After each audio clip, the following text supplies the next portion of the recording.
Where's my fucking... Are we live? Allegedly.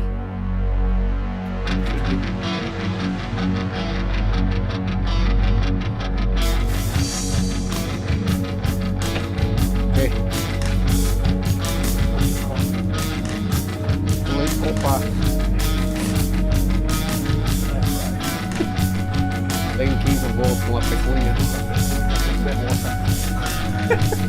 That's the bottom. A good word. Good word. Very good word.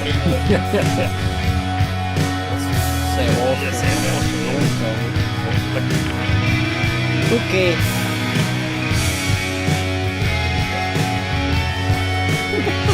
I cannot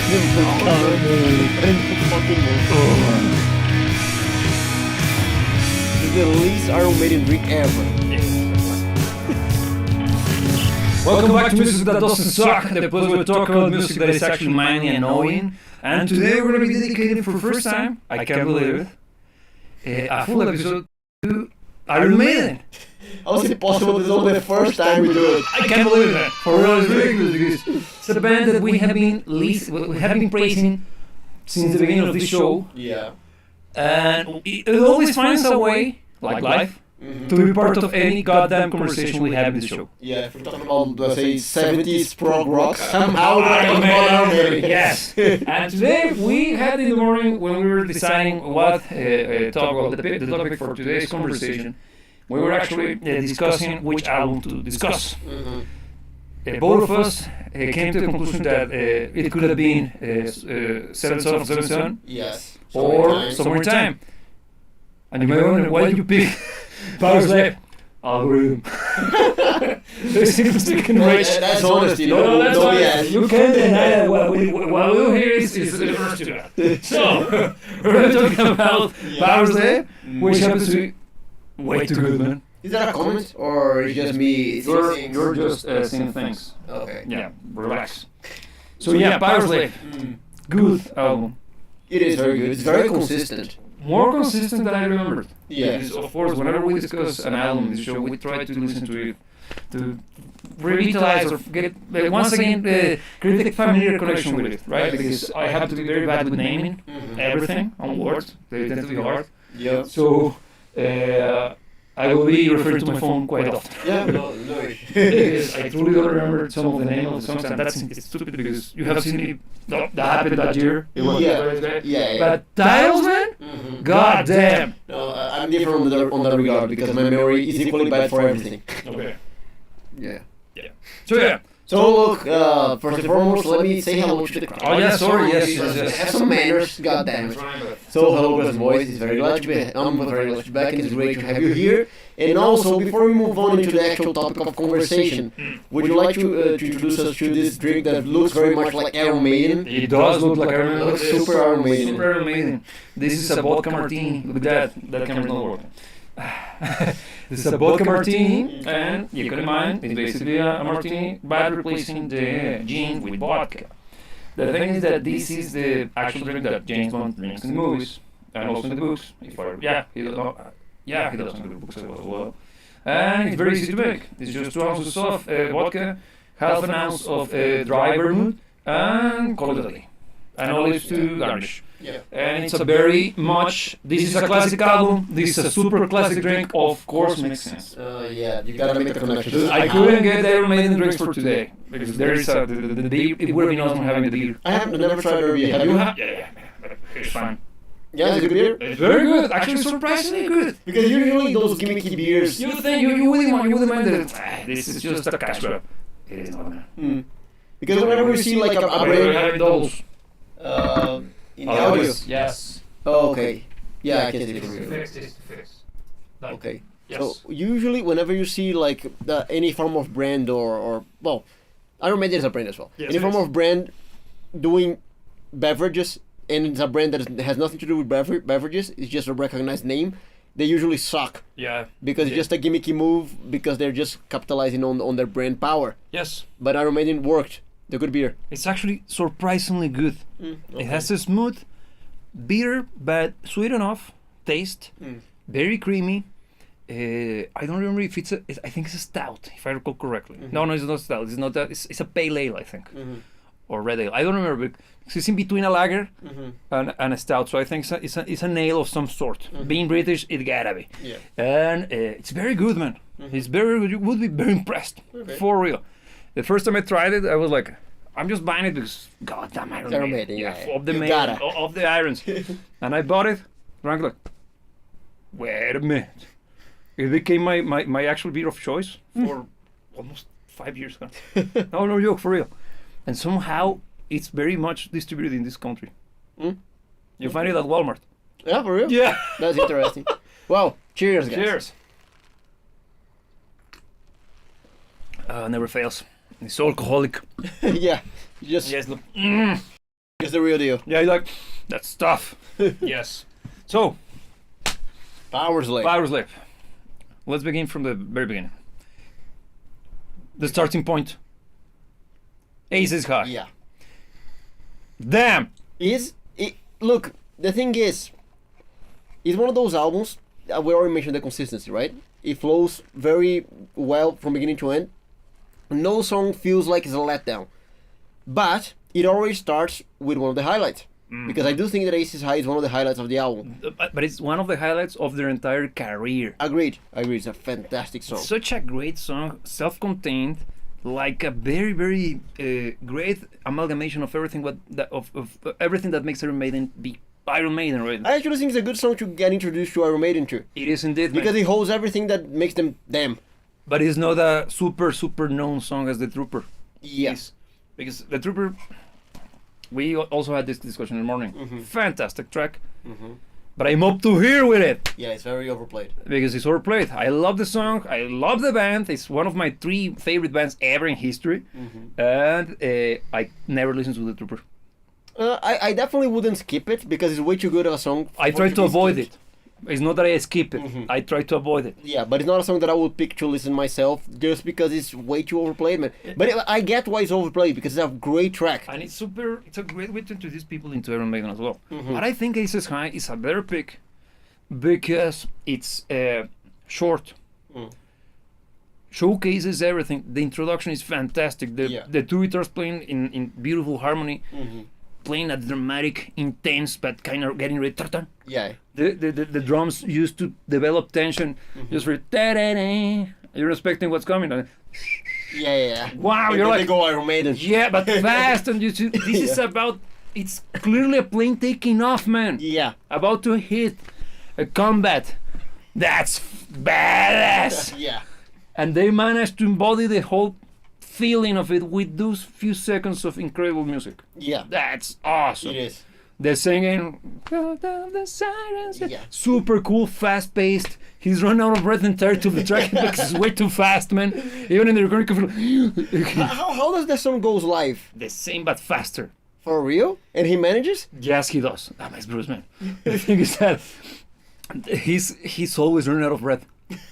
He's not only singing, he's running and interacting with the crowd like no. He's amazing, man. Yeah. When I grow old, I do want to become like him, be someone like him. Yeah, he's a great role model. Incredible, but incredible singing. In this period of his career as a singer, I don't think he had the best of his voice. He has the talent, but it's way too raw. Okay, yeah, Kinda I agree. rough. I agree. With time, he became very good. Yeah, because He developed the craft. Because look, even though I love basically every single song in this album, I don't think any of them is a highlight of his career as a singer. No, because if you want to see him shining like a mad diamond, listen to his solo stuff. I think his best singing happened during the 90s when he went rogue, and he produced those records. In my opinion, I think The Chemical Wedding. I think is in that one. That's where you're gonna find the most, not excessive use of his voice, because he's always like very, very intense, right? Yeah. His power, but drama. He's very good at in the storytelling department. Yeah, but it's more mature the approach to singing. Yeah, particularly on those albums, the Chemical Wedding and which one's produced that one? I can't remember. The Book of Tale. No, that's the song. Whatever. Well, It's one of it's because the first one where you find Tears of the Dragon. Have you listened to that track? yeah. It's good, but it's not his best singing Mm. because it still feels a little bit unruly. What happened now with the computer? Let me check. So Wherever. yeah. Yeah. So you were saying about the Tears of the Dragon. Yeah, Tears of the Dragon. It's a great song. I love it, but it's not necessarily a great showcase of his singing prowess. Mm-hmm. Because I think he became way better of a singer during that period, and those records, The Chemical Wedding, and what's the name of the other one? Let me check. Yeah, go. Yeah, go because for that. I truly wanna give the recommendation. Just to be sure that we're getting the timeline correctly. Yes, because I don't want to say something dumb. Mm-hmm. Because I know for a fact that what's the name? Something Mandrake is the first one. Let me check. Bruce Dickinson. Because he actually has, even in his solo career, he has a considerable output. Of course, Iron Maiden is a much more Yeah, look, prolific band. look, Tyranny of Souls. Yes, Mm. yeah. The Chemical One is the first one of this section because the first verse is Accident at Birth. Yes, that's where Tears for the Dragon comes from. Tears of the Dragon, and also Skunkworks. Actually, that one is a very good album as well. It has a much more, how can I put it, kind of alternative rock vibe to it, Mm. but without feeling like a fake version of Iron Maiden. Because the song that I like quite a lot from this one is the introduction, Space Race. Mm. You won't believe, or you wouldn't expect from a title, from a track called Space Race being fun Yeah. or exciting. Mm-hmm. But this one is fun, exciting, but also intelligent sounding, man. Mm. The choruses are falling from the end. I mean, it's wow, so good, and high energy, high octane.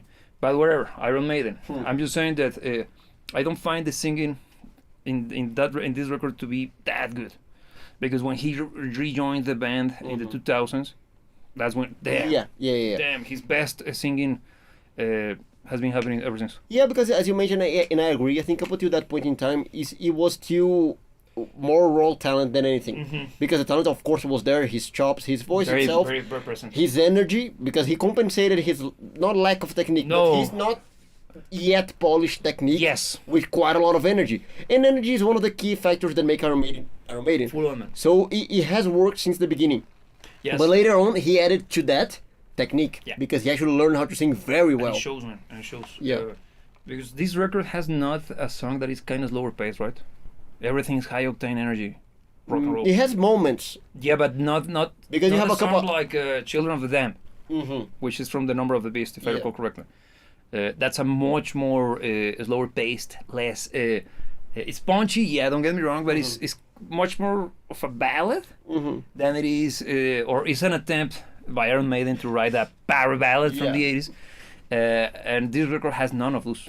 No, not really, because you have a few passages in the Rhyme of the Ancient Mariner, and But that's prog. Yeah, exactly. So you have passages that are a little bit more mellow, a little bit more building up, Yes. but you don't have full songs because Agreed. the entirety of the catalog of this album is punchy, right in your face. Yes. Yeah. Indeed. So Aces High. What not to love about it? The choruses are fantastic. Super fun. The rock recording stuff is the same. Okay, no issues. Keep going. So look, Aces High, I think is a very good representation of Iron Maiden in its purest form, because it has awesome guitar arrangements. Oh yes. It has some very cool vocal arrangements as well. Yeah. Energy, like you have that measure that Iron Maiden always managed to put somehow into their music of making it intelligent. It has good concepts behind the music. Yes. Because even though Iron Maiden is more recognized by energy than anything else, they actually always have very interesting concepts portrayed through their music. Yeah, they tend to be very much focused on historical affairs. Yes, and it always delivers on that end as well. Indeed. Because from that kind of music, usually you're not that lyrically focused No. in this kind of super high octane metal. Because many things are happening, Yeah, and the energy is kind of so intense that your brain is trying to keep up with the wow. yeah, because that kind of music that can actually get away with not having great lyrics. Yeah, intellectual. But but they they do. still deliver. They still Yeah. deliver. Yeah, I Even if learned. it's not needed, This to do. This is a sign of a great band, man. Yeah. Because I learned so many things about history through Iron Maiden. Yeah. For real. Okay. Because I didn't know what Passchendaele was. It's a place where the biggest, if I recall correctly, the biggest battle during the First World War. I might be mixing it up with something else, but it was, I think, it's the biggest battle involving artillery ever in history. I think they dropped like almost 500,000 shells. Damn. Oh, it's stupid, man. It's stupid. Like, and they wrote the song about it. Like, that's from That's a matter badass. of That's badass, man. yeah, and that's from a matter of life and death. Later Iron Maiden. But Yeah. you see that the historical and kind of because I think Aces High is based on the Aces from Second World War. The British Aces that defended England during that period. So yeah, even that you can feel the intensity, the high stakes, and the soaring vocals, man. This is one of those ones in which the raw, the singing is so cool in the choruses, so expressive. Should I dare say it, cinematic. It's theatrical, man. You can feel this and how they pull them off beautifully, the right way to do it. Such a good band. Look, one of the things that I love about the full album, Powerslave, because everybody knows Iron Maiden knows that they have ventured quite often into the prog territory as well. They're basically a prog rock band, man. Arguable if they are a prog rock band, but they clearly have quite a lot of prog rock in their catalog. In their assets. In their assets. Because, for instance, the next couple of albums, the Seventh Son and Somewhere in Time, they are probably their proggiest. Full on. Yes. Full on. But even though I quite like those albums, I understand some of the gripe that some people have with them, from them kind of straying away from what people consider to be the true Iron Maiden, but, which is not a definition that I agree with. But if you go back to earlier records, you still get these kind of progressive rock moments. For example, Phantom of the Opera. Yeah. No,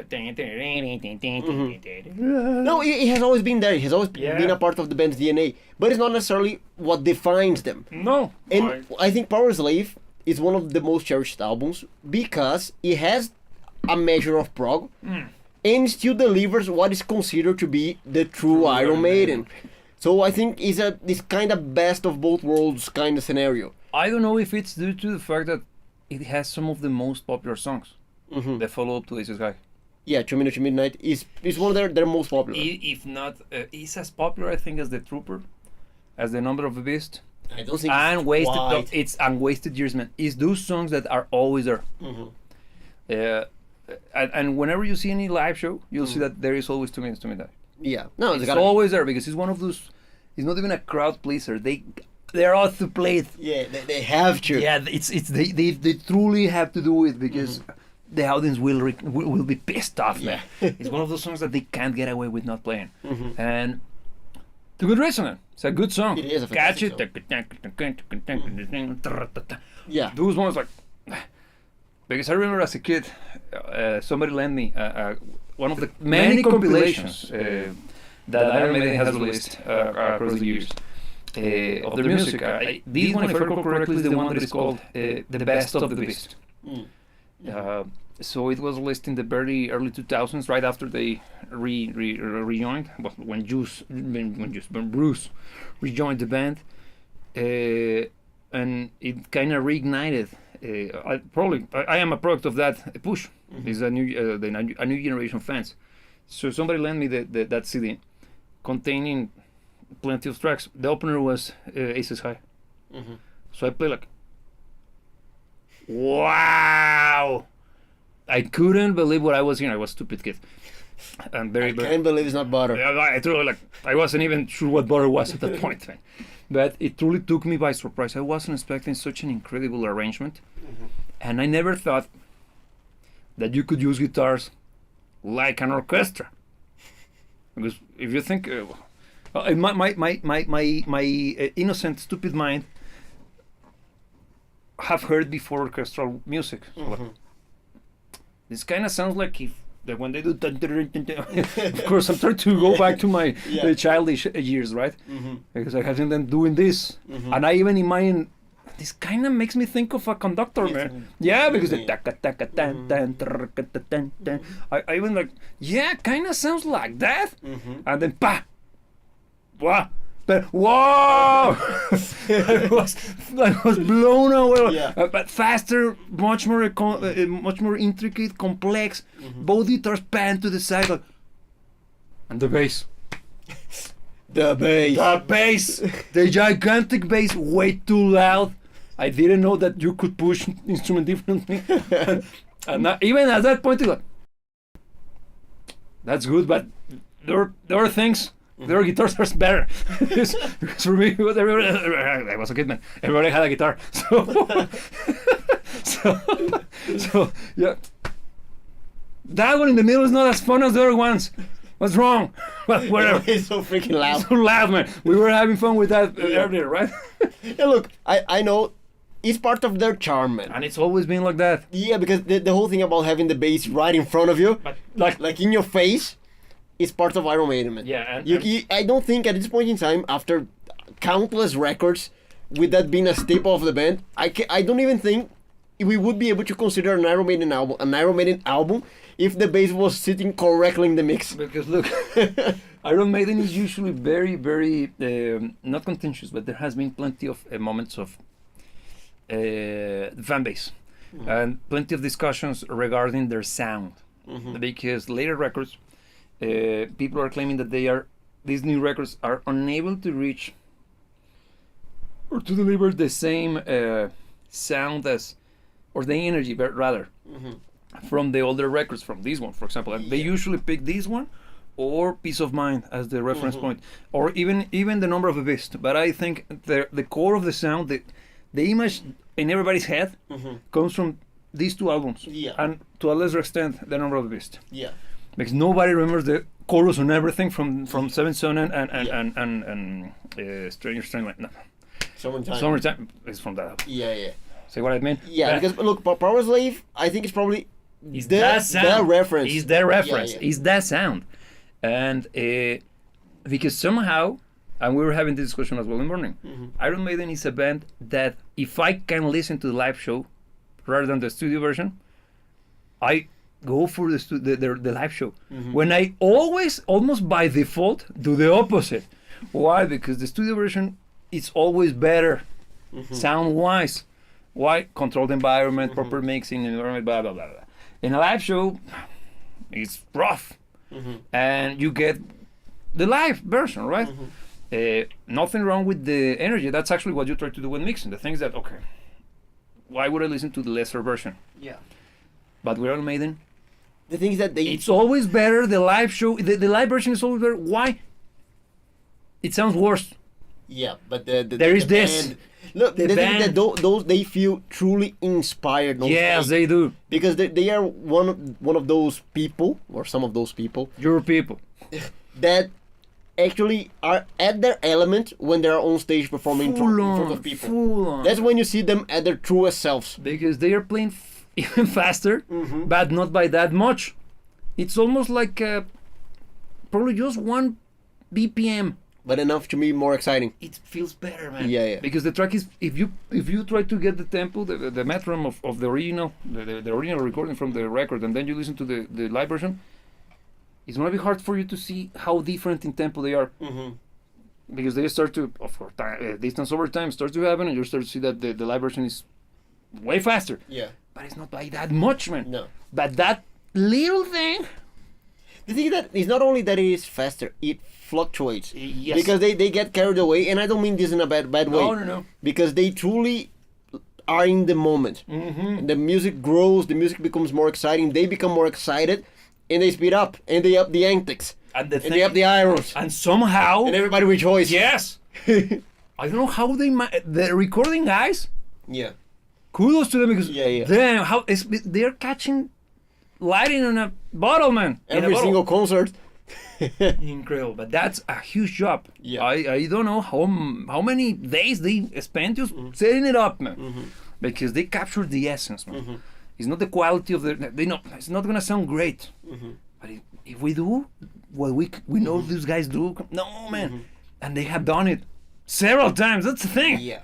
Because probably the first time that I saw him live, not live. I saw a performance by them. It was the one Rock in Rio from the 2001. One of their most memorable. I think it's their biggest concert ever. Like 200 more, about 200,000 people were there. Yes, insanity. It's madness, man. They had to arrive on an helicopter, man. That's metal, man. Yeah. That's badass. And I even got the DVD. And when you watch that, DVDs, and the beginning of the show is with them landing. So you see one of them was carrying a handy cam, and you can see the recording from that particular perspective. The audience is ridiculous, and you can even hear it on as part of the sound, because even though they are close to the rudder of the freaking helicopter, you can still hear the crowd. That big of a crowd. And then you see the same handy cam still being.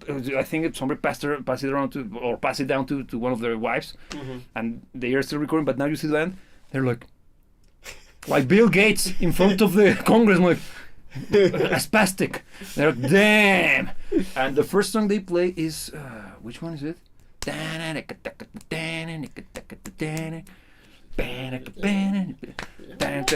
Wicker Man. Yeah. God damn, that's fun, man. I'm getting goosebumps. Is the first one to hit the stage is Adrian. No, man, he's like losing his no, he's losing his shit, man. And still the same handycam is recording, and you see him like with the guitar like for Frodo. Damn, because he hits the stage alone. Yeah. He can hear the roar of the audience, but he. No, but look, 200,000 people hitting the stage alone. Yeah. That's ballsy, man. That's balls. Those are huevos. Yeah, that's intense. That's mate. And he did it. And then went. Yeah. Such a great track. The thing is, look, I even think I remember seeing some form of interview where Bruce was mentioning the whole notion of feeling nervous on stage, and I can't remember exactly how he I know put which it, one. but of course he feels the anxiety, the whole stress of facing the audience. Yes. But once the show starts, he loses it. That's the end. Yeah, it's incredible because you see him hitting the stage like. Yeah, once the thing starts. Yeah. Wow. No looking back, and then it's just pure mighty Bruce. Yes, and now I own you. Yeah.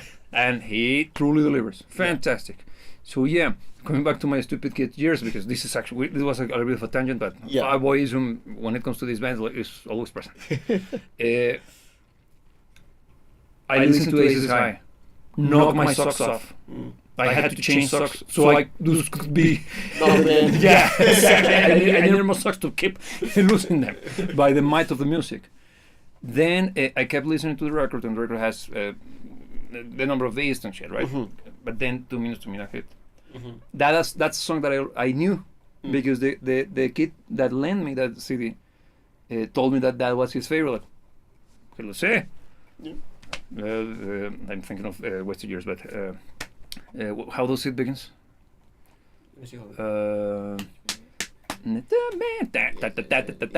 Okay. I have heard that riff before when I was a kid. Okay. I know this riff, but I don't know the song. I hope it's as good as I imagine it to be. No, it's bad. Okay, I never heard that part. Yeah. And then, fuck yeah, damn. And Brewster singing like, this is badass, and then the down tempo, the pre-chorus. Yeah, I didn't see it coming. Which is kind of proggy. Super proggy. Kind of proggy. And then me like, wow, the arrangement over the midnight. Yeah, it's awesome. Also good, man. Truly knocked my socks off again. Probably the fourth pair that I was rocking that day, man. And I was like, wow. Next day, I came back to school. Kids! Fellow kids. Fellow children, listen to this shit. What's that? That kind of scary. What's wrong with you? I thought I was talking to man. No, for real, was kind of. And it was probably one of the first moments in my life in which I realized, like, he might have been right. Taking that tangent, we have a comment over there. Yeah, Roman here's saying. Hey Roman, good to have you here, man. Yeah, here, let me get this closer because it's kind of tough. Yeah. Here he's saying, I saw them in the Number of Beast the Number of Beast and World Slavery Tour. I also saw them on Legacies of the Beast Tour, but Slavery Tour was best show ever seen from them. Really? Because the last time I saw them was when they were. It's been a while, man. Almost like 10 plus years. Because the last show I saw, I was part of the concert, was when they were touring for the Final Frontier record. Fantastic. Because at that point I already, it was the third time I saw him. Because the first one I saw him was when they were touring, what was that one? When they did the documentary. Yeah, I don't remember. Somewhere Back in Time. That was the name of that one. And they were playing just hits. Then I saw them when they did the net follow to that one, and then the Final Frontier. Good stuff, man. No, and those shows, they do deliver. Because what you see on the DVDs or the DVDs, once again showing my age, what you see on the video recording is that plus. Yeah. And the energy you hear on their on the records, on the live recordings, is that 10 times plus. Now it's something else, man. Because Roman, tell me what if I'm correct, but when they play the Number of Beast, something happens, man. Because it's no longer a concert, man. It's like a moment in your life, and it might be the fanboy in me, but I didn't notice the difference in my own experience. It was the crowd. Because when the section the section from the Bible that is read before the song begins, man, the crowd, there is like a moment of solemnity, man. It's like, and people start to recite it. It's just kind of like church-like. No, it is very, very positive as balls, man. And then when the guitar, no, man. I walk alone. No, man, that not only something incredible, but when the and when that happens, man, and no,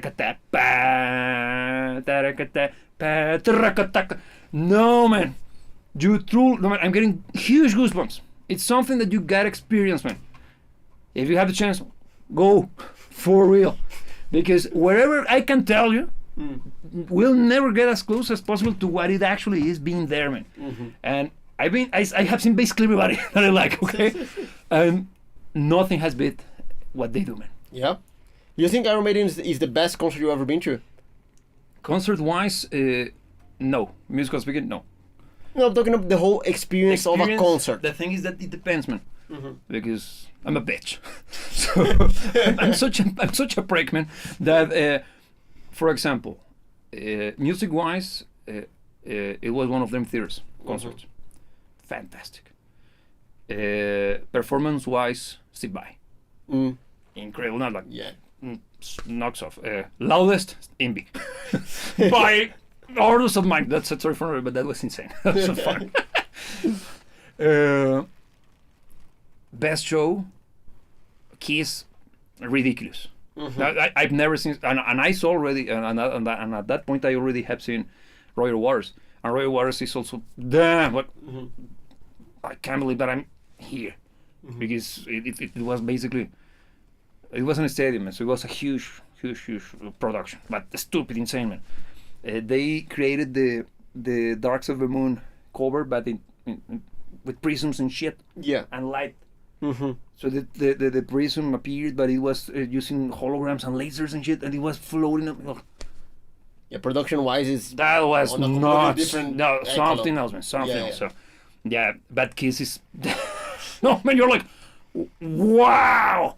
This is incredibly well crafted and coordinated. So if you want to address, have a couple more comments there? Yes, let's see. Here Roman is saying, it's like a solemn moment. Yeah, of silence. Yes. Or taking an oath. Yeah, before the music. Yeah, like that.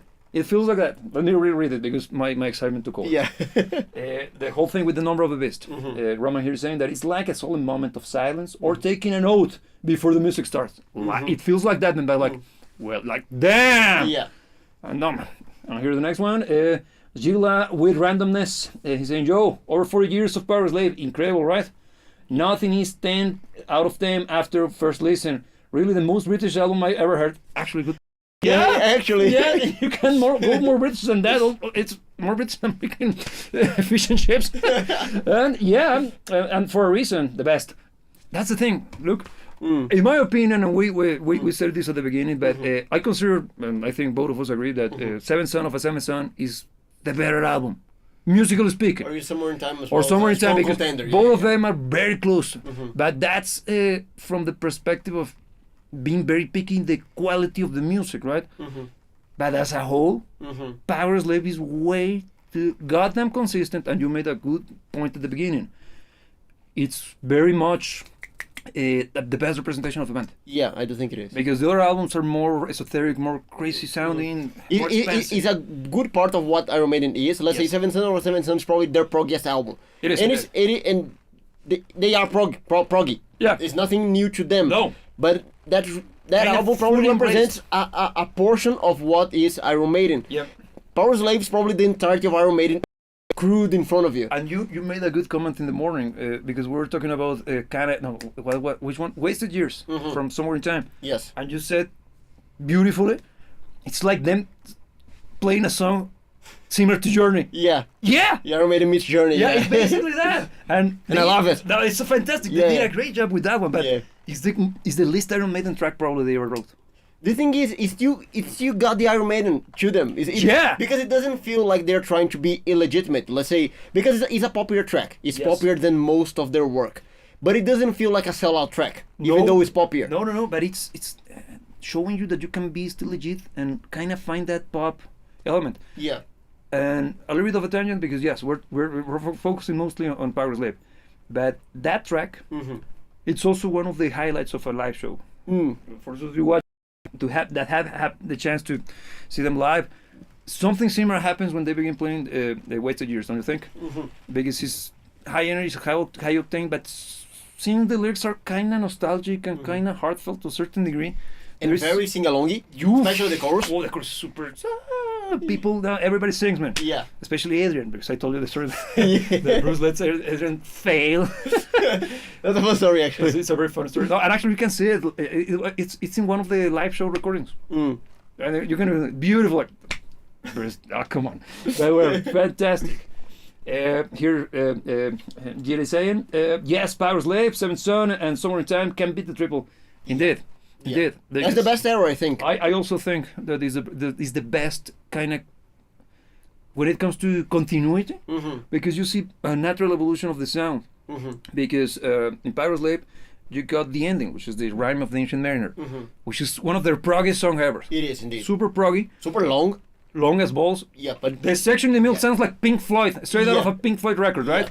It makes me think of Echoes. I can see some maybe because of resemblance. the maritime theme and thematics. The thematics are kind of influenced by the ocean, and I can see why it's the most British record ever. Yeah, and it's long, weird, kind of scary. You're like, the hell is going on with this? But then, oh damn! Yeah. And then, and then it goes full on Iron Maiden. Yes, and they're like, God damn! But look, you're saying because you then see the continuation of that particular style, full on embraced in Somewhere in Time. Yes, 100%. And then 100%. in Seventh Son, taking to the crank it up to 11. Yes, plus chorus. Even more chorus. You're going to say something. No, look. Iron Maiden is a band that has been very consistent over time, and even I have a gripe with people that has a gripe with their latest work. Okay. Because I feel that they matured. It's slightly different from their earlier stuff, but it's definitely not worse. No. It's definitely not worse. No. Of course, you may have a preference because we all have preferences, but it's very even wrong to say that their later stuff sucks because they actually have been a very consistent band over time. Yeah. Even in the morning when we were preparing for this, we even mentioned that they are one of those rare cases in which the band is capable of writing music that you can remember at least one track from, or more than one track From every single album. From every single album. Yeah.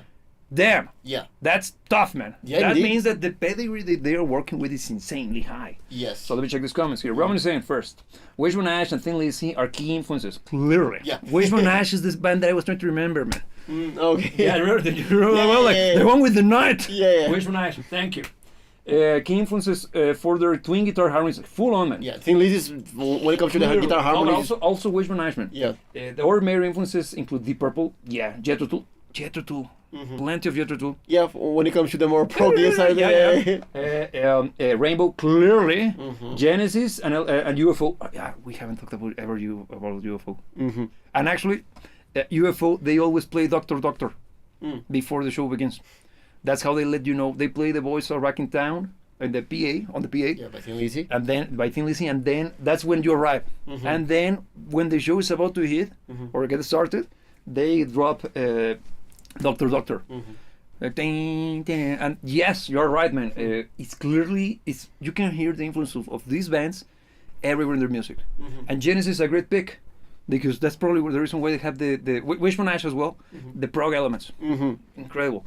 Then here, Jill Zane, Samuel Taylor poem. Yeah, and Alexander Great. Yes, yeah. The rhyme of the Ancient Mariner is from Alexander from Samuel Taylor, and Alexander Great is also such a great piece of music. It is. Would you say that Is it's the ender for Somewhere in Time, right? Yeah. Yeah. Fantastic song. That's an epic, man. It is. It's full on prog rock, even full on prog metal. You see that Iron Maiden sounds so much like Iron Maiden that is impossible for them to actually be prog metal. Not because of the compositions, but because the of style, the style. even the aesthetics. Not even this. Is the yeah? I know. It doesn't get there. No. I will never be able to say that they were prog metal. No. They fall more easily into prog rock, even though they play metal. But and the thing is that they play too hard to be prog rock. Yeah, But they are but not. it's not prog metal. No, It's somewhere somewhere in time. between, yeah. yeah. And here I'm saying the first two albums by Iron Maiden sound super punk. Yeah, Yeah, I agree. trashy. But they sound punk, man. Because when I once again being a stupid kid back in the day, when I discovered these guys, I became a huge fangirl. So I wanted everything was Iron Maiden. My life was basically Iron Maiden, right? The T-shirts and shit. And I wanted to listen to everything they ever got at that point, and I began from the super snobbish position, right? So Silent Sun and shit, like the Clavion, for example, is one of my favorite tracks by them. Super short, but also freaking what's the name of this one?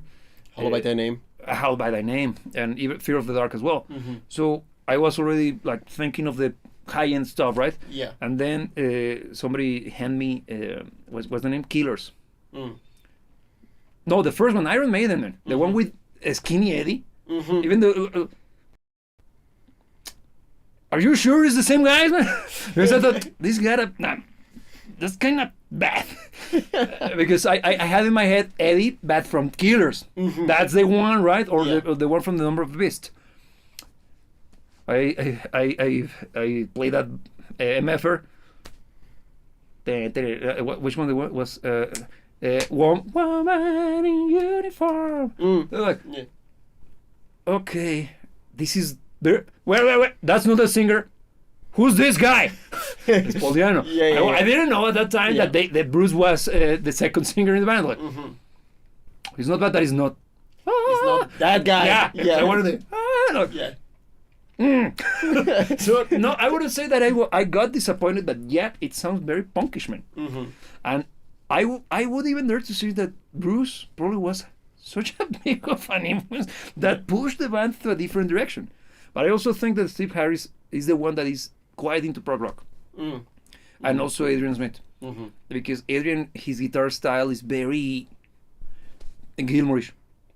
Yeah, but faster. Correct up to way faster, way faster, but he's very melodic. And you see, think of Wasted Years, man. That solo is fantastic. It's beautiful. That's full on Pink Floyd. The slow section. And also from what's the name of this one? A Stranger in Strangeland. I know we are moving once again to such a good record. Yeah, but we're gonna be going back and forth. Yeah. Yeah, and you get more of those Pink Floyd kind of moments on those prog records. So yeah, I got like sort of two different bands, and I'm glad to see that I'm not the only one who thinks of those records sounding like punk.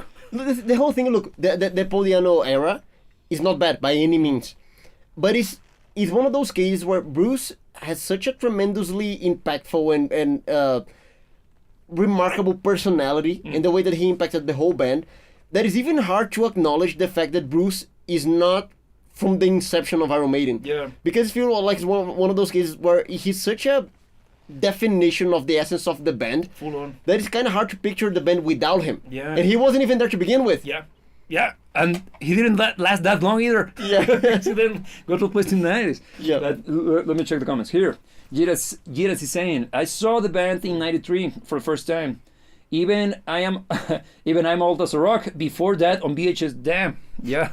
I got DVDs. But you got a good chance to see plenty of bands back then, man. Because when I got into rock music, what can I say? It's kind of gay. Yeah, well, whatever we had access to was already they rehashed. It was either classics.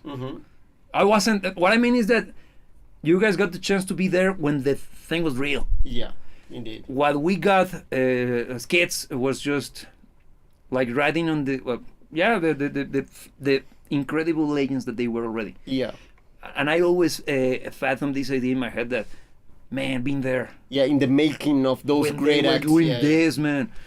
When you had actual people that truly got into it. Yeah. I was always the weird kid. Yeah. Listening to satanic music, man. I was always like, that kid might be satanic. Yeah. You're a bitch. Roman is saying, they say Iron Maiden gives history lessons through their music full on, man. Yeah. I already mentioned that I learned quite a lot. Passchendaele is the one that I described. Yeah, but plenty of history lessons through it. Yeah, he's a history buff, of course. Yeah, Bruce being he's an Egyptologist, right? If I recall correctly. He's into history. He has a major in history. Yeah. And I think he specialized in Egypt. Which is cool. Which is very cool. Oh, man, it gotta be, man. It gotta be. And when you listen to his solo stuff, it's pretty much into the alchemical stuff. It has plenty of references to William Blake. Fantastic poet, British poet, fantastic painter as well. No, William Blake is huge respect for the man. Incredible human being. Yeah, but I learned a lot. Actually, I think that one of the reasons why I became such a snob might be because of me liking Iron Maiden. Now that I think about it in retrospect, because it pushed me to become a little bit more of an educated folk. Right? You know, one thing that I respect quite a lot out of Iron Maiden is even though they deliver music that is mostly defined by being super punchy, high energy, energetic, and badass, all in all, they actually have a measure of sophistication to it. Plenty. Because it's not something that you would necessarily see together. Yeah. But they actually have that. They feel like sophisticated people, even though they are feel not, man. like great people to have a beer with. Those not guys. necessarily because not people to have a martini with, really. But still, they have a measure of sophistication to their music. They do, man. And it's interesting because of the style of music itself. But also they are, if I recall correctly, correct me if I'm wrong, but I think they come from Birmingham, right? Or Manchester. It's one of the cities, which are, not without sounding like an ass or disrespect to the UK or anything. Huge respect for the guys. They are not necessarily the posh areas. They were just red-blooded, white-collar, honest-to-God people. Yeah. Blue collar. Yes, and they shows you that culture is acquired. It's something that you can aspire for, and their music is extremely sophisticated, man. Because when you start to analyze it and study it, like, we were listening to some of the from Powerslave right there, and I was like, man, they are pay attention to this. Yeah. The incredible structure of the songs is so well crafted, man. And I said before how much they remind me as a kid of an orchestra, because it sounds like orchestral music, man, because it's so well arranged, and it's top talent and also great taste. And it's something that, again, you don't being working class has to do with you being terrible. It's the luck you got, man. And you do what you can with what you get, and look at this. Probably that's one of the reasons why they are so beloved as well. Yeah, another reason. Yet another reason. Yeah, because they're nice people. Mm-hmm. We don't know any form of extra stuff happening with them. Their lives has always been very private and healthy, from what I can see. Correct. And correct. So they are huge role models. And look, even after the tremendous success that they achieved, they still feel like down-to-earth people. They do. They don't feel like they let it go to their heads. Yeah. Let me check the songs. Yeah. It is saying that I say the one of the best long songs by the band is The Legacy, a fine song about a crop war. Yeah. I saw Blaze Bayley. He passed away like 2 years ago, right? Blaze Bayley, the third singer for Iron Maiden, a few weeks ago. No, let me read again. Now I got my whole timeline problem messed up. Whatever. I saw Blaze Bayley a few weeks ago playing the X Factor with his band in Finland. So no, he has passed away. Yeah, in Finland a few weeks ago. But Powerslave, Loafers, Ores is the most boring song. Is it? Sorry, but Iron Maiden, blabbling, the band just are. No, I get you, man. I get you. Because, but those are kind of passages, right?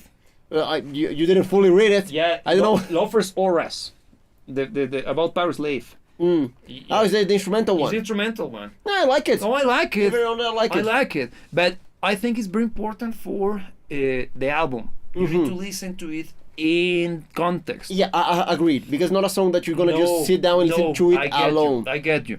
Yeah, because it's not necessarily a track. It's a passage. Yeah. And showing once again the appreciation they got for instrumental music, for orchestral music. Yeah. Because it feels like a section of a suite. And they deliver because it comes right after 2 minutes. Yeah, it does. So. Yeah, it's the third track. Yeah. And that song is like, but it's punchy, but it's kind of repetitive. Yes, by its own. But in the context of the album, like, it feels correct. Yeah. Yes. Yeah, it flows. Yeah, the thing is that you need to listen to it in the context of the album, because that happens with many songs from different bands that go especially in prog rock. Showing the prog rock side of because probably they saw that track as part of 2 minutes. It might be the ending of 2 minutes. Because it does lead you into the rest of the album. The rest of the album. Yeah. Speaking of which, the flow of the album. What do you think? It's very good. It's very good. Probably one of their best when it comes to the continuity of the music. Yeah, because it feels like it has no dips. No. Like the album flows kind of upwards, kind of a subtle ramp up. Yeah. But it doesn't feel like it has any form of letdowns throughout the way. It's consistent. The energy is very much present across the board. It's not tiresome. No. Because when you deal with something that is very high octane, you truly need to have those moments of dynamic range. Dynamic range. Going a bit more nerdy with the whole music production stuff. Dynamic range stands for the differential between the quiet part in volume with the loudest part in volume throughout time of any piece of music. Okay. Very important, the whole concept of throughout time. Why? Because with that, because when we listen to music, our human brain, for whatever reason, understands the sound of quiet sounds as being more introspective, more personal, more sexy if you wish. But when we go louder, it becomes more exciting, more impactful, and more meaningful. The interaction between both is what makes a piece of music to feel musical, engaging, and important. Because I was about to say meaningful, but it's not even that. It's beyond meaning. It also gives the emotional connotation of the whole thing. It increases the whole thing, exactly. Yeah. So, if you look at it from the perspective of energy delivered, the album is kind of always punchy. But the distribution of the tracks is so well arranged that you don't realize that everything is like punch.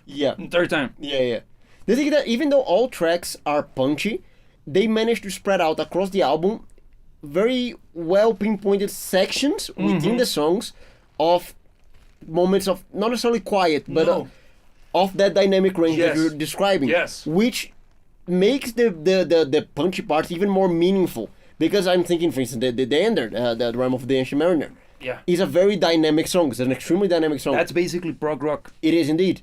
And it comes out of I think a bunch of ultra high energy songs. I think the previous one is the Duelist, right?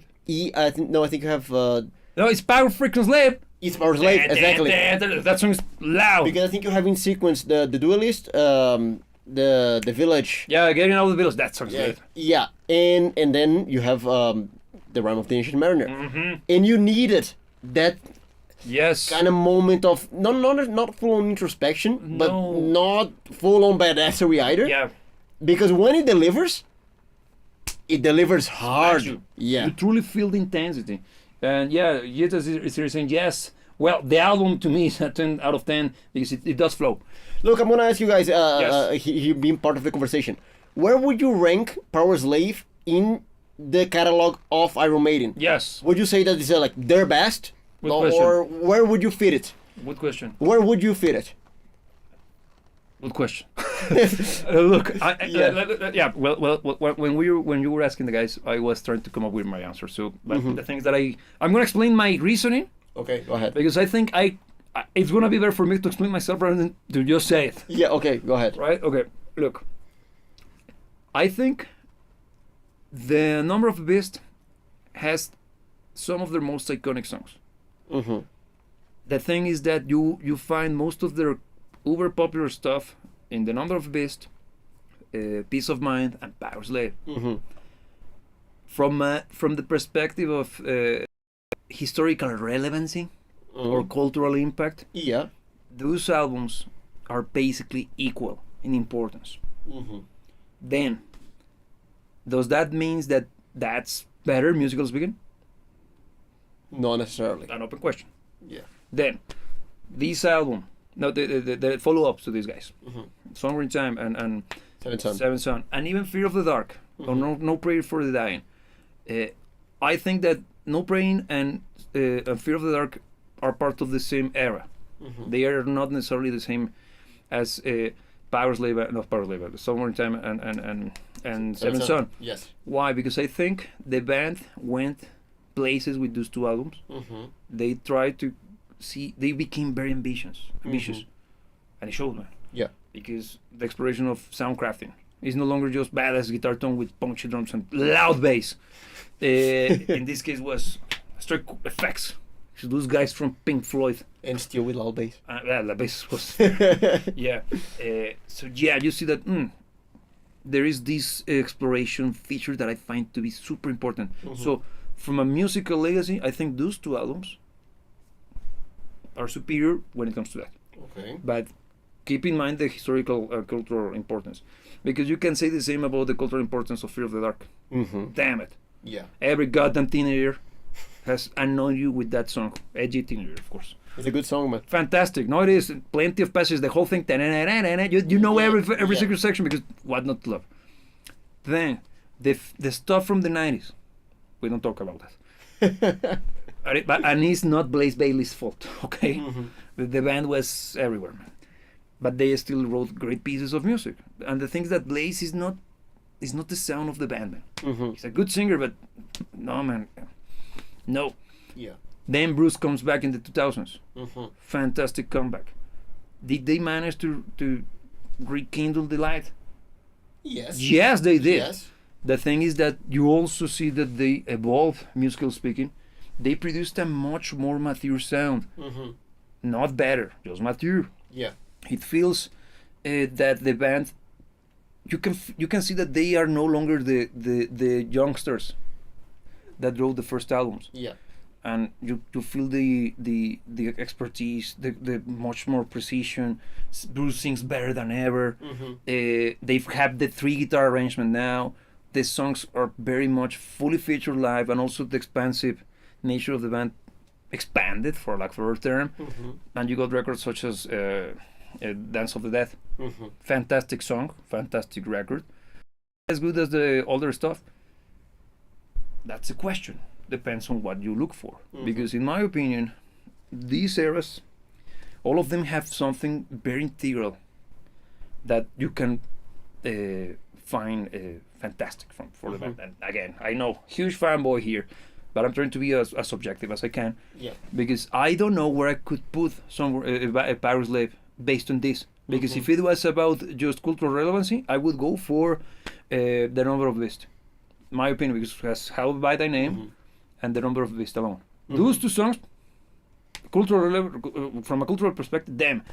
Even though we got here Aces High and 2 Minutes to Midnight, Yes. don't think they're as powerful and as important culturally speaking and relevancy-wise than the songs that I mentioned from The Number of the Beast. And anything forward, impossible to meet those. Yeah. Because if there is an album that has the same importance culturally speaking, then equal to The Number of the Beast is this one. What do you think? Because sorry, Peace of Mind, The Trooper. Yeah.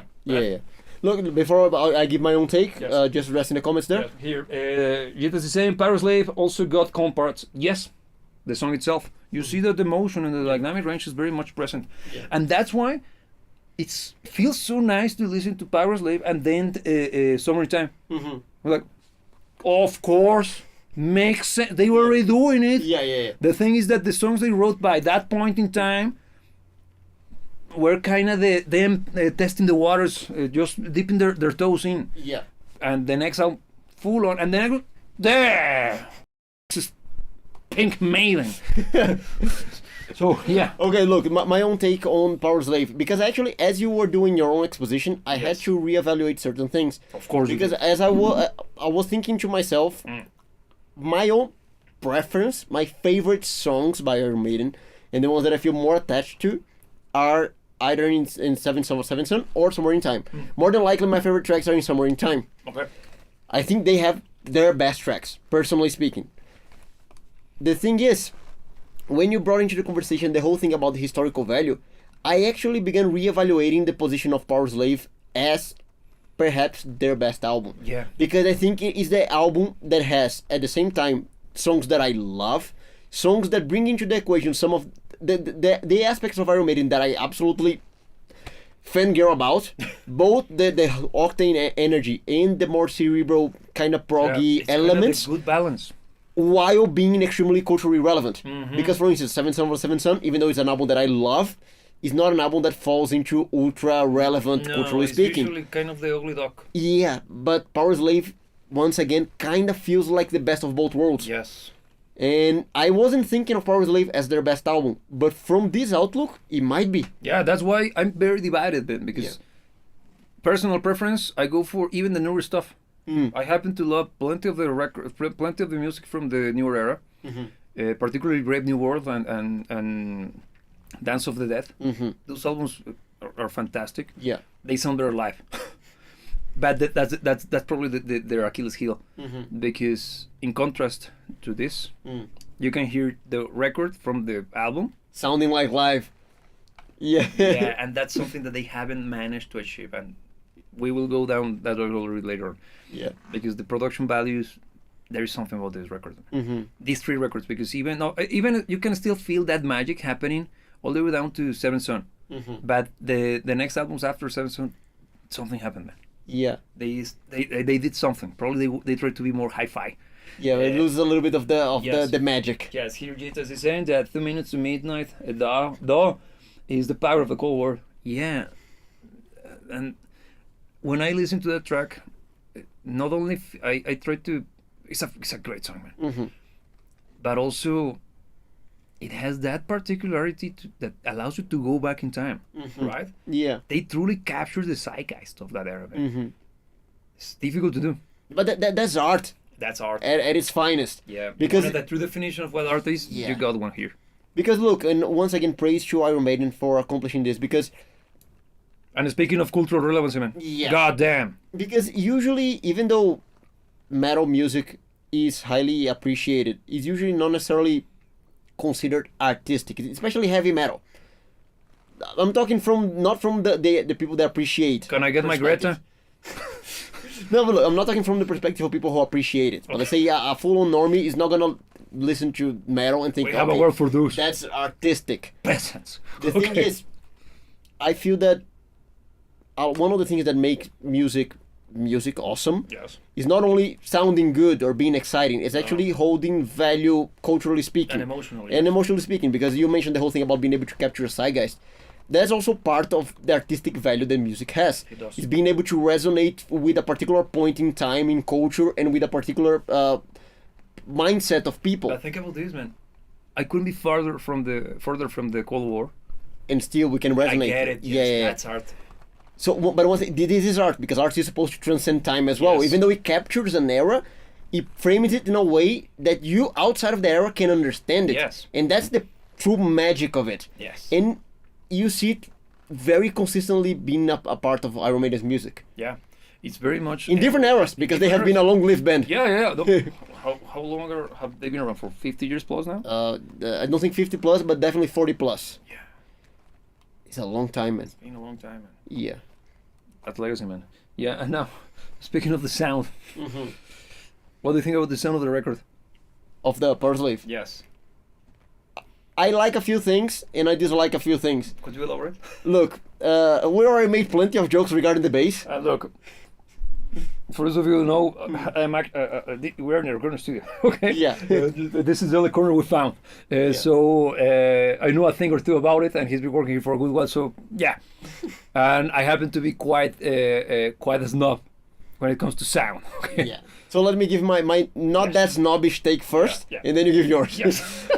But look, it feels very lively, and I like it. Yeah. I love it, because actually lively is something that needs to be a part of Iron Maiden's sound. Yeah. Because, Later records don't have that. yeah, it's one of the things that kind of got lost along the way.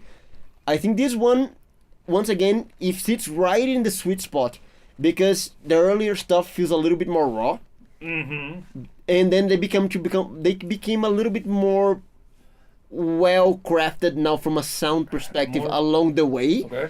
But I do think they crossed a certain threshold later on that it became too well crafted Okay. for the essence of the band.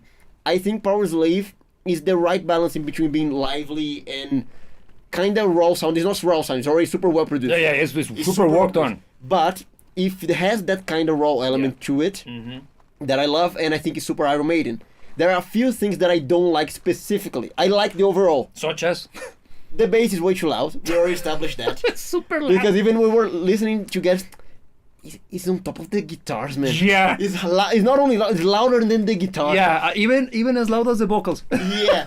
So that's, well, it's an aesthetic decision. It's part of their sound by now. But you mentioned something very important, Mr. Interrupting, but Yeah. if it's not like that, could it be Iron Maiden? Yeah, that's the thing, man. Because It's all way of the records too... have that particular Yeah. feature, but yeah. Yeah, it's part of their canon now, Yeah. having loud bass. Yeah. But outside of that, as a drummer, I pay quite a lot of attention to the sound of the drums. Mm-hmm. I love the sound of the drums. I hate the sound of the toms. Too high pitch. And it's also way too much of a product of that era. Yeah. Because, yeah. Plenty of reverb. I think that at the time, it was their sound. Yeah. Nowadays, the toms feel a little bit dated. I don't know. think the sound of the album is dated, No. but I see the date in the toms. Good point. But honestly, overall, like now going more generalistic, I like the sound of that album. I think it's a great representation of the sound of Iron Maiden. It does. I get you. I agree. I agree with the last statement. My opinion regarding the sound of the album is that I love the sound of the vocals. Mm-hmm. Fantastic across the board. Yeah. Beautifully compressed, controlled, dynamically speaking. Yeah. They fit beautifully in the mix. Mm-hmm. I love the texture of the sound of the band together. The guitar tone is probably their best ever. It's thick, man. It's punchy. I don't know what they used. It was Marshall amps. Clearly, the thing is that they recorded them in such an impressive way. I mean, it sounds like something about it, right? Yeah. Everything, because Ace is high. The bam bam. Yeah. Wow, that they shows that the recording engineer, the producer, the band spent hours in front of the cabinet, understanding the sound. Mm-hmm. Okay, this is what we need, right? Then let's go to the recording room.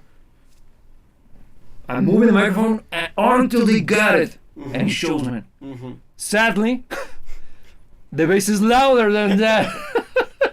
And I'm like, yeah. Even when I was a kid, I could tell that guitar is way too loud. Yeah. And that big guitar. when you're a kid, everything's a guitar, man. So Yeah. it has strings, it looks badass, it's a guitar, man. So is used by people who looks badass on stage. It's guitars. So like, but that one in the middle is kind of loud, and it's not as badass sounding as the other ones. So wherever, it's not playing the stupid shit. It's actually very good. The things like balance wise, the drums are fantastic. I agree with that. They sound very punchy, very intense, energetic, and kind of ballsy. And I love their natural, quote unquote, sound to them. Yeah. Because you can actually feel the excitement. And it's something that is very tough to reproduce when recording music and producing it. And mixing it, of course. Because this is the magic that we're talking about. And it's something that truly got lost in later records. Don't know what they did, man. And the band doesn't know either. It's something, man. Yeah. Probably it's them being younger. Possibly, yeah. I don't know. Probably their ears were different. Of course, throughout time we change, right? It's not that we get worse. We simply change. Probably they have a different appreciation for music. Maybe they were, even the monitoring system was probably bad and forced them to be great. Yeah, it's possible. It could be, man. It could be they were getting just terrible results. So we're gonna do better. Yeah. Until they got that. And when you mentioned the liveliness of the drums, maybe it's that, man. Maybe it's that. Because playing overly loud and punchy to compensate for bad monitoring. Yeah, we don't know. The possibility is there. I'm just throwing shit to the wall, man. Yeah. But it could be the case. Also, the bass is fantastic sounding. It's just too loud, man. But it's the sound of Iron Maiden. But so at this point, I'm not expecting anything different, man. It's the way they do their music, right? Yeah. The use of the ambience and it's beautiful. It has a very beautiful representation of the stereo field. The thing is that I told you, this thing with the bass is one of the reasons why nobody ever mentions an Iron Maiden record as a reference point for highly crafted, highly produced sound. Because for as great as it is, it's not hi-fi. Get me? And nothing wrong with that. That doesn't mean that you have seen me fanboying the entirety of this hour. Yeah. So no, far from it. It's just, let's be fair, tough but fair. And that's the reason why I don't feel that these records sound great from the sense of precision. But musically, wow. Yeah. Wow. Because you truly never care. Yeah. And sorry for those of you who, after me telling you that the bass is way too loud, because you're gonna go after the live and listen to the album. God, Steve Harris. I never noticed. Yeah, now I do. Yeah. And you can't unnotice that. No, afterwards, like everything's so loud everywhere, man. But whatever. Let me check the comments here. Yeah. That's saying, not as bad as early Sepultura tones. Yeah. Do sound cheap. They do sound like yeah. But can you see that it's not you? It's everybody. Yeah. Because the tones are high pitch. A little bit too high pitch. They don't have plenty of that presence, which makes me think, recording guy, they could care for the microphones on top of the tones. Yeah, they just went for rooms. No, they did use them. But in the mix, like, nah, give me more of the room sound rather than the... Yeah. Because they're livelier. It's livelier. Yeah. And that's the thing. Maybe the trade-off for those tum-tum-tum is getting rid of the magic. It's possible. Yeah. Maybe it's... Yeah. I was joking, maybe it's that. But look, the whole thing with Sepultura is worse in Sepultura's case because of how much tone action they actually have in their music. Because it's way too obvious, right? It's way too obvious. Yeah. Because Iron Maiden, on this album, I already mentioned it's one of the tiny gripes that I have with it with the sound. But you only notice every so often. In Sepultura's music, it's actually in your face all the time. Jungle. Everything's jungle. Yeah. And like, yeah, just because the music is that good that it saves their asses, but but that tells you that people had more appreciation for the quality of the composition than just the cherries. Because look, when it comes to music and mixing, it's important to develop a good sounding record. Okay, it's super important. But does that mean that the music is going to be fantastic? Well, just take a look at the Grammy Award winners for the last 20-something years, and you no, it's not about good music, man. So good sound doesn't necessarily equate to good music. It's usually the opposite, because sometimes you're compensating the lack of something with the other. But in the case of good music, having great productions there are great examples of that. Plenty of fantastic records that are incredibly well crafted, and the music is insane. The thing is that sadly, Iron Maiden is not one of those. Their music has that, man. Yeah. And never stop to think about it, but probably the magic that we discuss is that. It's not that. It's more sound of the more room. The room is the microphone that records the. Imagine a drum kit, and probably have seen them in photos from recording studios or even live shows that you have been to. The microphones usually have microphones on top of the microphones. The drums usually have microphones on top of the snare and the toms, right? And there is one usually inside of the kick, or an outside if you have the budget. Also, those are known as direct sounds, okay? Then you got the indirect microphones, which are the ones that are on top. Usually the ones that you see in concerts are the overheads, right? Yeah, and they capture everything. They capture the ambience. Yeah. Everything of the kit. Yeah. But then in the recording studio, you also got microphones capturing the sound of the drums blasting throughout the entirety of the room. And those are the ones that you use to bring in the liveliness, the punch of the music. If you add too much of it, you get more liveliness, but less punch. And it feels less hi-fi. Less hi-fi. It starts to feel trashy, a little bit less high quality. And the gamble when mixing, like finding the sweet spot. Yeah. And depending on how you recorded the toms, how you cut them, the toms, the drums, is one or the other. Because you can have both. There are rare examples, and you'll see how, for example, records from the mid 80s onwards, you start to see, think of Alan Parsons, Eye in the Sky. How is the drum kit sounding? Kind of small, contained, but precise, like focused. Yeah, because at that point everybody wanted to isolate the room. Because they wanted to have the so it sounds beautiful, man. That's a record I always use that record as a reference point for listening to the speakers, learning how they sound. Because I consider it to be a very well produced album, but it doesn't slap as hard as Iron Maiden does. Yeah, it's a beautiful sounding album, but it's not a lively sounding album. It's crafted, man. Yeah. It's like art rock. Because it's polished, it's ultra polished. Super polished. The same what happens with Asia. But still has more air. Yeah. It's a little livelier. Yeah. Yeah. I love the kick in Asia. Oh yeah. But it's boom. Yeah. But the air. But you feel poof. Yeah. Because it's not a big kick. But it feels massive. Yeah. That's damn. Here, Ejitas is saying that I love the new Iron Maiden sound. It's very like, yeah, that's the thing. Because the late records, particularly the ones from the early 2000s, Brave New World and Dance of the Dead, they felt not that loud, not that lively. Because they were a little bit doctored. Then, with the release of the last one of that particular... No, it's earlier one. A Matter of Life and Death, which is the last of that particular period, it still feels tinier, but super hi-fi, similar to Alan Parsons. I know, Iron Maiden, Alan Parsons. Yeah, kind of hard to draw the correlation. But it has that kind of more self-contained and more kind of oldies, but punchy, precise sound. And people had plenty of arguments about that. So then they released, what's the name of that freaking album? The follow to Emerald, Final Frontier. Punching. It starts to bring back, and it's like the weird mix between the early 2000s stuff with this Powerslave era. So it has the blend of the hi-fi, more controlled, more punchier, more dynamic. They're trying to recapture and now they've been, ever since Final Frontier onwards, they have been trying to recapture that energy, man, that magic. The Book of the Dead is also a very good album. It's the only two album they got, 2 CD album, and that's a great sounding record, man. But the last one, Senjutsu, that actually sounds very good, man. That's great, and I think they finally nailed it because it has the best of both.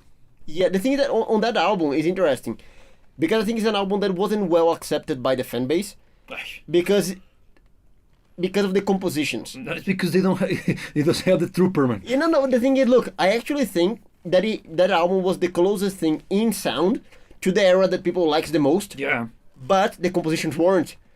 So I think actually that approaching sound, if it was applied to an album that was a little bit closer in compositional style to the earlier stuff, it could probably have been seen as a reborn Iron Maiden. No, I can assure you that the same people, so repetitive, generic Iron Maiden. Nah, they laugh. I can assure you that, man, because they always find ways to hate on people, man. That's true. Yeah, because haters gonna hate. they hated everything from the previous era because sounds too doctored. We finally nailed it, cracked the code. The music is more complex than I like it. Oh, damn it! There's no winning with There's you. no winning because they want them to be just the jukebox that plays the same tracks. Yeah, it's kind of sad because It's bad, man. Iron Maiden is a band with so much to offer, and Yeah. actually, I respect a lot the fact that they actually allowed themselves to mature their music with time. Yeah. Because it doesn't feel like a band is stuck in time. No, somewhere in time. Yes, No, exactly. totally not. They are still evolving. And did you know that they announced a series of tour next year? Yeah. I'll say. It's one of those bands that even though we have had several episodes crapping on this idea of reunions and farewell tours that never actually mean farewell. Yeah, never end. And the new acts never having a chance because the old acts are even replacing the case with Foreigner, that none of the members of the band playing under the name of Foreigner has ever been part of Foreigner. It's basically a glorified cover band that wherever that's a discussion that we already had. Iron Maiden, since they're still working on music, releasing new music, the last album was released in 2021. Yeah. So, you know, Justified. 3 years ago. So 4 years ago. Mhm. So what? Well, depends because I don't remember exactly when it was released. But it was 21. Yeah. So they're still active, man. Yeah. Unlike Guns N' Roses, Mm-hmm. Chinese Democracy 2007. God damn it. Yeah. Yeah. And except for not stuck in time. Stuff for the playlist, the set list. Yes. Read the goddamn comment. Again, sorry, guys. Jit is saying yes. They're not stuck in time, except for the set list for live shows. Yes. The thing is that the audience would go No, nuts. they would kill them Yeah. because it's one of those. It might be Iron Maiden. If you don't play the Trooper, man, Yeah. people will die. Because I even think they're probably fed up with some of the tracks themselves. No, they are tired, man. But I don't know if tired is the word, but they would be like, dude, we got so many more songs, Mhm. especially hitting 50 years of a continuous successful career, man. Yeah. Having released so many fantastic songs and being stuck on forcing to not playing particular new tracks or not even new tracks, man. For example, during the Blaze Bailey era, The Sign of the Cross, such a fantastic song, and they rarely play it live. Also, feature is not a list, but well, that one I'm gonna stick to that one because the Klansman, that track, damn, Slaps. rarely played, if ever, because also Heaven Can Wait. I think when I saw them during the tour somewhere back in time when they were playing just the old stuff, Heaven Can Wait was probably the first time they ever played it live in their entire career, man. Damn. During that tour, like, and it became a fan favorite. If only you listened to everything they got, they wouldn't have this problem, man. But people are like, I love Iron Maiden. What's the first one? The Trooper, The Number of Beasts, Fear of the Dark, Hello Dynamic. What? No, Run to Hills. And look, Iron Maiden is actually one of the bands that joyfully, even the ultra hits are great songs. Yeah. Because even though some of them we're already fed up with because of the overplayed factor, we can acknowledge that every one of the songs that you listed are great songs. Yeah. But the Trooper, for as good as it is, it's not one of their best. No. Let's be honest. They have plenty of better songs than the Trooper. But I think, man, that the Trooper has this particular effect on teenagers. I think it's the best entry point for Iron Maiden. Yeah, it's how people get into them. I think leaves such an impression on this particular demographic and this particular age group, man, that you can never go back from. Because I got introduced to Iron Maiden through that record that I mentioned, The Rest of the Beast. Yeah. And luckily for me, The Trooper was one of the last songs. Okay. So I went through everything. So and before The Trooper, it was Fear of the Dark, and it was probably, I have said it before, but it was one of the first songs in which I was like, I didn't know that you can write music longer than 4 minutes. Like, wow, it was stupid. They were like, wow. And then it changes. Wow. Yeah. So like, okay, this is my best song ever.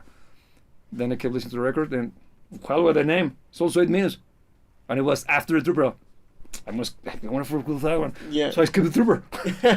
So I was like, how about it? Yeah. That was even better than Yeah. Fear of the Dark. One of their best songs.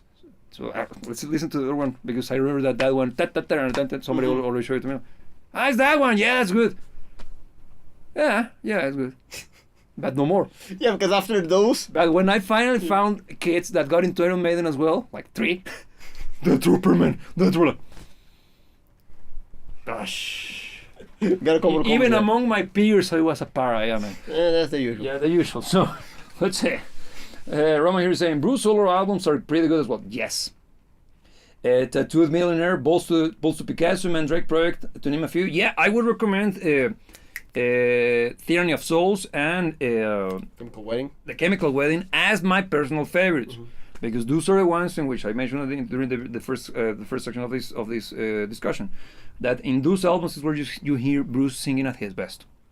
Skunkworks is also good, but yeah, those two are better, in my opinion. Then Jayla is saying all Bruce solo records are great in a variety of ways. Yes, they're very different.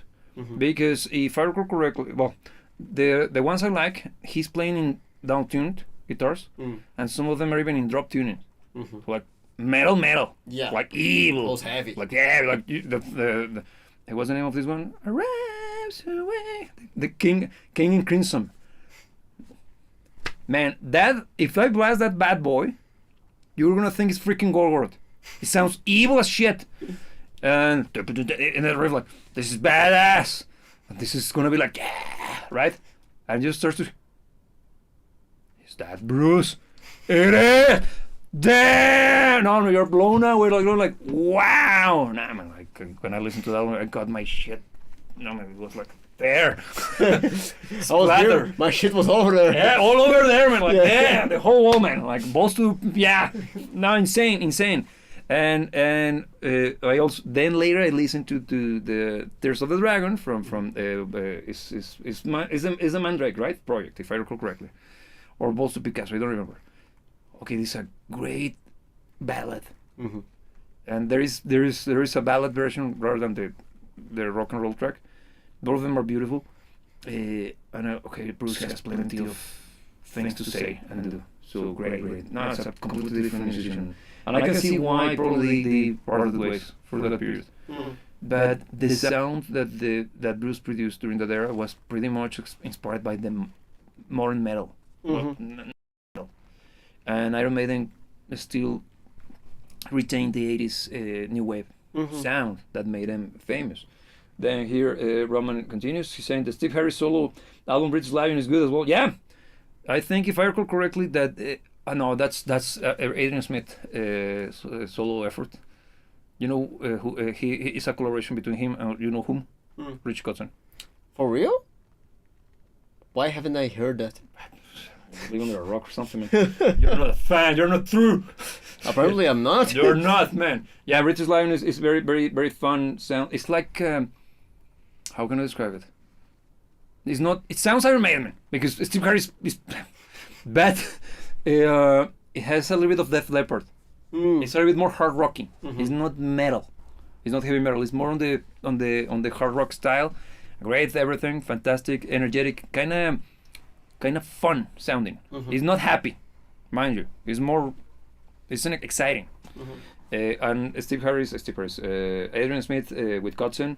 Yeah, here Gila is also mentioning it. Yeah, that Adrian and Kotzen is stupid.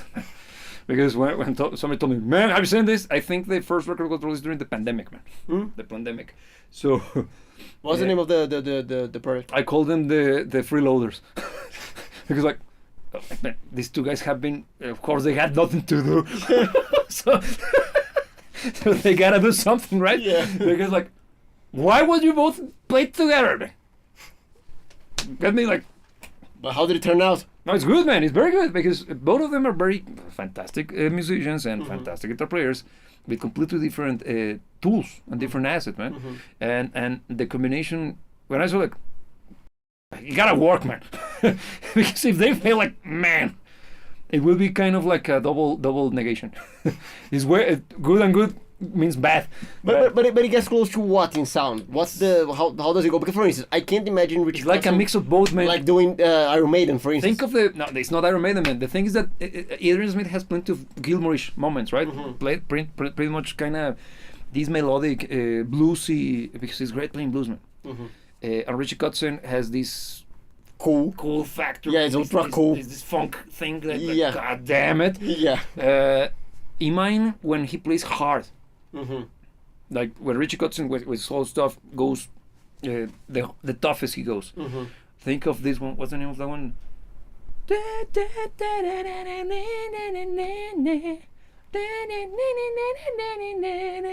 The one that begins with. You play like. It goes like a Prince kind of riff, super funky but ballsy and heavy, like, yeah. And then singing again, and then the chorus is so kind of gospel like well, this Rich Cuts, this is a mess. That works. Yeah. Well, imagine that with the moments from with the solo from freaking Wasted Years. Okay. The whole thing. You see the moments, the peaceful, then the ballsy one, but with Okay. because Iron Maiden fans like to call that solo like his comfortable enough moment. Yeah, because it's the memorable solo Yeah. and fantastic. And his tone is excellent, man. Adrian Smith is such a great guitar player. He's kind of underrated, in my opinion. You think so? Yes, among guitar players, he is. Because you usually hear the usual suspects and nobody looks at him. Because, maybe because Iron Maiden is, as popular as they are not... to finish this off, why can somebody hate on Iron Maiden? I don't see why would you hate But them. plenty of people hate on them. I think that they got way too big, man. Everybody loves hating on big acts. But man, when you got Metallica... It's way easier to hate on Metallica. Yeah, why would you And hate they on have these way more guys? reasons as well. Yeah. Iron Maiden has never done anything wrong. Well, at least they respect their fan base, man. Quite a lot. Yeah. Quite a lot. So, but people hates them, man. Is the same what happens with Guns N' Roses? Why would you hate on those guys? I think probably a trend began out of just the haters, the guys that would hate on anything. They probably got enough traction for a trend to begin. I think it just got trendy to hate on them because I don't see the reasoning. Me neither, man. It's almost like it was manufactured. You think so? Yeah, because imagine this. Iron Maiden was virtually the face of the new wave of British heavy metal in the 80s. And also they were the gateway into the good shit from the 80s, man. Because through Iron Maiden you learned of Merciful Fate, Imby Malmsteen. And from there you got into the good shit, man. Because this is already the good shit. And what happened in the 90s?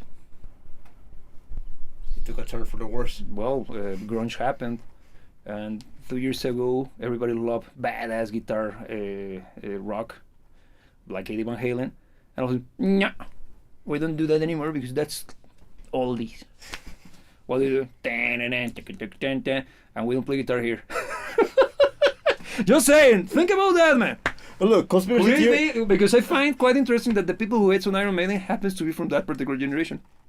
Look, conspiracy theories is outside of the scope of this particular show. Oh, damn it. Well, we have another show for this, and we can save the conversation for another day. Well, you ask me. That's what you get. But look, Okay. I think we can wrap it up with this in mind. Okay.